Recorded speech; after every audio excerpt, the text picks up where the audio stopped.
okuva wenalaba olupapula luno ku social media nengamba biki ebigenda mu maaso nenjogerako n'abazadde balooya abankozesa gye twakolera contract minisita Nakiwala bantu bangi mbuuze ensonga nga si nagifuna bulungi wabula ensonga wenagitegeredde si unagitegeredde mawulire nga taata w'omwana acomplaininga ng'alina ensonga y'esente kati bwe nakitunuddemu ne tutuula ne management yange ne baloya ba kampani yange ne tutuulamu ne tufuna ekyokukola so ate era twe tufunye ekyokukola ku makya kwe tufuna ate olupapula luno leero kati bwe tufunye olupapula luno nawe ne tuluyitamu ne twongera okulwekkaanya ne wa gye luvudde ne tutegeera buli kimu engeri ekitambulamu nga kinajjukirwa nti Fresh Kid buli omu yandabanga omwana oyo muintroducinga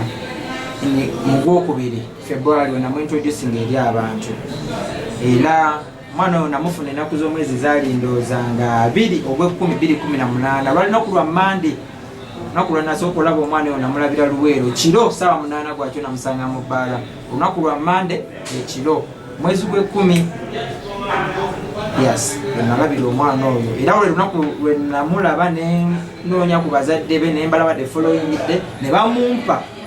ebbanga nga amaze koze nabasangira baali bali mu kusomaasoma ate nga yali mu club kiro so nenjogera ne bazadde be nanyonyola embeera yaliwo ne bamunkwasa there after waita ebbanga ne tusayininga contract ze twasayininga so nze lwaki mpise press conference eno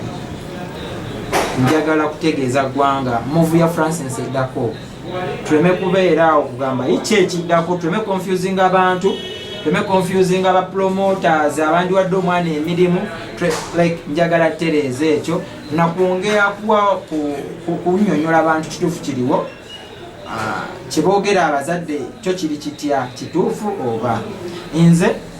banga lona lyenkoze ne Fresh Kid mu bya ssente Fresh Kid atandise okukola ssente ndoza mu gwakutaano awo gwa mukaaga yes gwakutaano gwa kukola ku ssente era banga batandikidde okukola ssente ezo mbadde ne taata w'omwana nga tuli bwe tuti nga wenteeka ekigere kasita kiba kigambo kya ssente wateeka ekigere wenteeka ekigere wateeka ekigere kasita kiba nga kigambo kya ssente so okusookera ddala yasooka nyonyola eggwanga Fresh Kid ssente ze zonna z'abadde akola njagala otegeeza eggwanga taata mbadde muwa ssente nga bw'alina ozifuna era mu mateeka ku lw'okuba nti taata ntambula naye buli show yonna gye ŋŋendako ne muzeeyi